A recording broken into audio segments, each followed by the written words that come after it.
Hip जय संविधान। मेरा नाम जीविका प्रकाश भुइयार है और आज के कार्यक्रम की अध्यक्षता कर रहे अध्यक्ष महोदय, संचालनकर्ता और मुख्य अतिथि और अतिथिगण को सभी को मेरा धन्यवाद कि उन्होंने मुझे इस अवसर पर बोलने का एक मौका दिया। आज सबसे पहले तो झलकारी बाई जी की जयंती की आप सभी को बहुत हार्दिक बधाई। जिन्होंने हमारे आज़ादी की लड़ाई लड़ी है, यह हमारे लिए बहुत ही प्रेरणादायक है। इन्हीं की तरह अनेक महापुरुषों भी हैं, जैसे ज्योतिबा फुले, सावित्रीबाई फुले और कबीर साहब, बाबा साहेब डॉक्टर अम्बेडकर।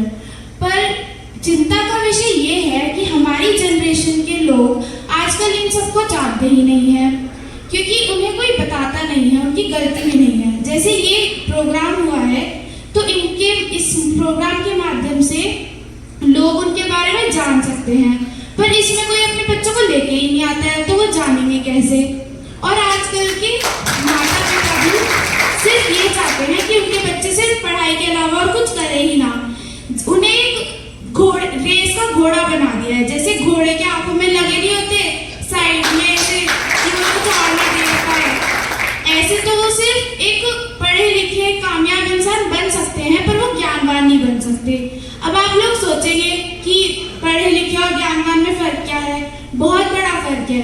एक अनपढ़ आदमी भी ज्ञानवान हो सकता है, पर जरूरी नहीं कि पढ़ा लिखा आदमी ज्ञानवान हो, क्योंकि पढ़ा लिखा हो तो सकता है वो बहुत, पर ज्ञानवान होने के लिए हमें सिर्फ ज्ञान के लिए पढ़ना होता है, ना कि रोजगार के लिए।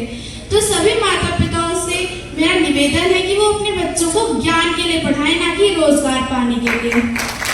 और जैसे कि नेता होते हैं, उनका काम होता है नेतृत्व करना, पर आजकल के जो नेता हैं वो जनता के सामने तो बोलते हैं और संसद और विधानसभा जहां उन्हें अपनी बात रखनी चाहिए वहां पे वो मुंह बंद करके बैठ जाते हैं।